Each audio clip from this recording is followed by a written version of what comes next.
안녕하세요. BSG 재난안전팀의 박병주입니다. 이번 시간은 다중이용업소 화재 취약성 및 화재 대응 방법에 대해 알아보도록 하겠습니다. 많은 분들에게 이 다중이용업소란 말이 조금 생소하게 느껴지실 수도 있을 것 같은데, 그래서 제가 다중이용업소란 무엇인지 한번 설명해 드리고 넘어가도록 하겠습니다.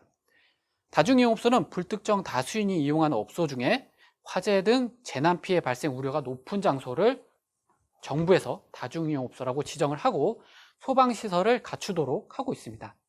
우리가 흔하게 볼 수 있는 다중이용업소는 바로 음식점이나 주점, 그리고 노래방, PC방, 고시원 등을 볼 수가 있습니다.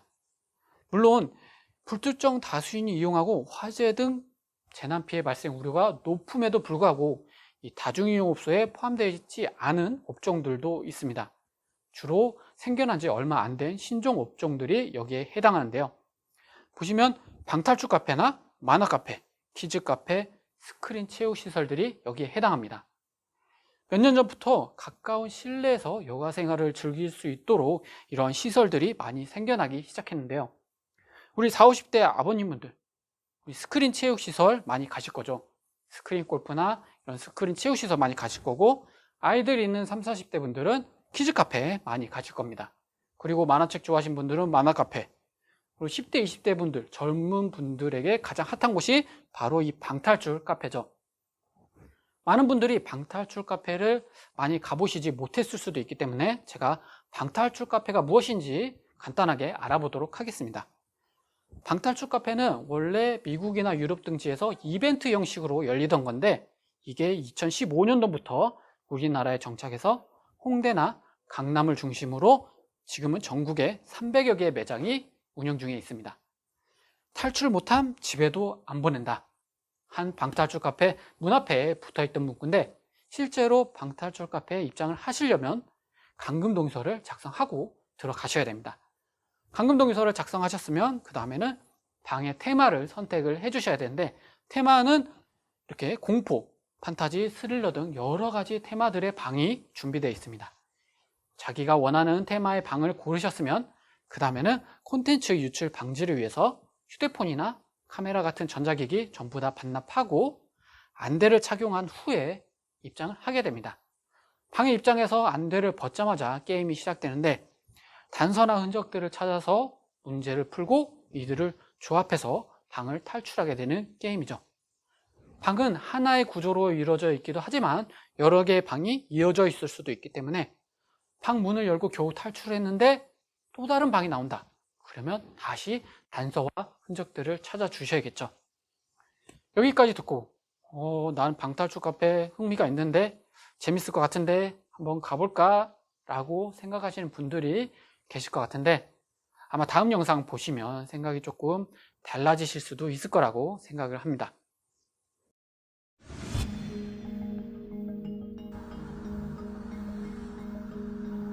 Jakbyśmy tak weszli sobie, zobaczyli mniej więcej, ja wiedziałem, o czym rozmawiamy, bo ja jeszcze wczoraj nawet nie wiedziałem, co to escape room. To samo.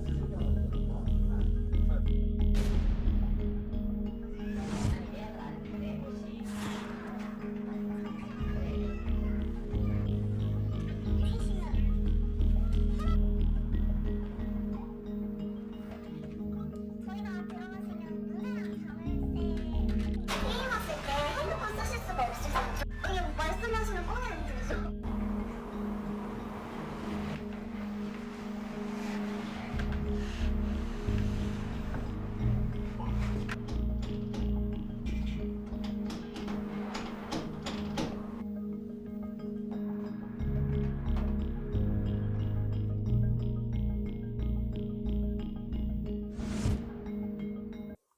2019년 1월에 폴란드에 위치한 한 방탈출 카페에서 화재가 발생했습니다.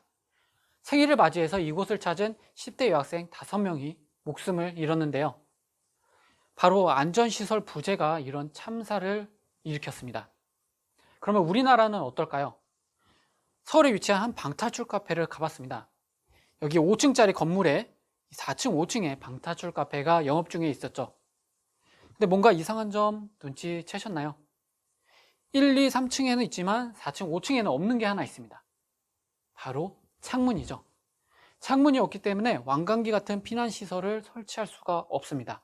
그리고 화재가 발생했다.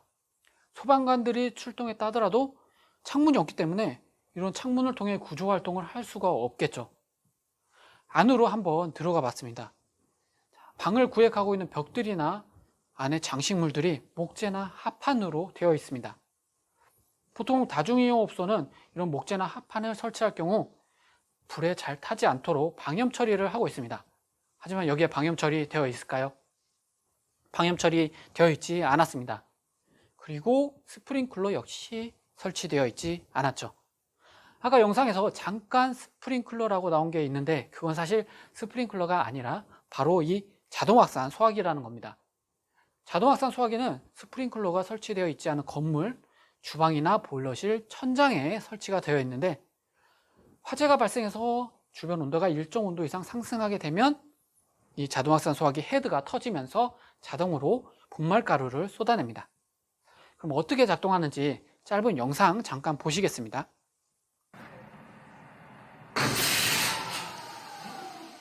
이렇게 분말가루를 쏟아내는데 여기서 문제가 하나 있습니다. 방탈출 카페는 밀폐된 공간이죠. 여기에 사람이 있는데 이렇게 분말가루가 쏟아져 내린다면 어떻게 될까요? 잘못할 경우 질식으로 사망할 수도 있습니다. 하지만 그래도 이런 설비들이 없는 것보다는 낫겠죠. 제가 가본 이 방탈출 카페는 4층, 5층에서 10개가 넘는 실이 구획되어 있었고 반면에 직원은 딱 2명밖에 없었습니다. 만약에 화재가 발생했다. 직원 2명이서 물론 마스터키가 있고 잠금장치의 비밀번호를 알고 있겠지만 그 긴박한 상황에서 과연 몇 개의 실이나 개방을 할 수 있을까요? 또 소방관들이 출동했다 하더라도 창문이 없는데 원활한 구조활동을 할 수가 있을까요? 실 안에 갇혀 계신 고객분들 아까 입장할 때 휴대폰 다 반납했죠? 휴대폰도 없는데 어떤 식으로 구조 요청을 하고 자신의 위치를 알릴 수가 있을까요? 이렇게 총체적인 문제가 있음에도 불구하고 그동안은 방탈출 카페의 소방시설을 강제하기 위한 그 어떤 규제나 장치도 마련되어 있지 않았습니다. 2019년 1월에 폴란드 방탈출 카페 화재가 발생한 직후 우리나라 언론들은 우리나라 방탈출 카페 화재 취약성에 대해 대대적으로 보도하기 시작합니다. 그리고 그때서야 부랴부랴 소방청에서도 안전 실태 조사를 하기 시작하죠. 2019년 1월에 방탈출 카페 안전 실태 조사를 실시했습니다. 이후로 뭔가 변한 게 있을까요? 다행히 2020년 7월에 소방청에서 방탈출 카페나 이런 실내 여가 시설들을 다중이용업소에 포함해서 소방시설을 강제할 수 있도록 법안을 예고했습니다. 그래도 늦었지만 참 다행이죠. 이처럼 우리는 인지하지 못하고 있지만 우리 안전을 위협하는 여러 가지 시설들, 또 규제가 따라가지 못하는 여러 가지 시설들이 생겨나고 있습니다. 아는 만큼 보인다고 우리가 안전에 조금 더 신경 쓰고 조심하지 않으면 우리 스스로를 보호할 수가 없겠죠. 정말 스스로 탈출하지 못하면 집에 돌아가지 못하는 끔찍한 일이 발생할 수도 있습니다. 그렇기 때문에 우리는 기본적인 안전 설비에 대해 조금이라도 알고 있어야 됩니다. 그래야지 내가 이용하는 시설이 얼마나 안전한지 알 수가 있겠죠. 특히 이런 방탈출 카페에 입장을 하실 때 반드시 알아둬야 될 게 있습니다. 화재나 재난 시에 문들이 자동으로 개방되는 설비가 있는지 꼭 확인을 해 주셔야 됩니다. 그리고 천장에 화재를 감지하는 감지기나 스프링클러가 설치되어 있는지, 또 각 실에는 이런 소화기가 비치되어 있는지 확인을 해 주셔야 되죠. 소화기가 비치되어 있으면 소화기 사용 방법에 대해서도 알고 있어야겠죠. 그래서 소화기 사용 방법에 대해 한번 알아보도록 하겠습니다. 먼저 소화기를 들고 화재 장소로 이동을 합니다. 너무 가까이 가지 마시고 2, 3m 정도 떨어진 거리에서 먼저 호스를 반대 방향으로 밀어서 호스를 뽑아줍니다. 그리고 안전핀을 제거를 해 주셔야 되는데 이때 문제가 많이 발생합니다. 우리가 불을 보게 되면 사람이 긴장을 하면 온몸에 힘이 들어갑니다.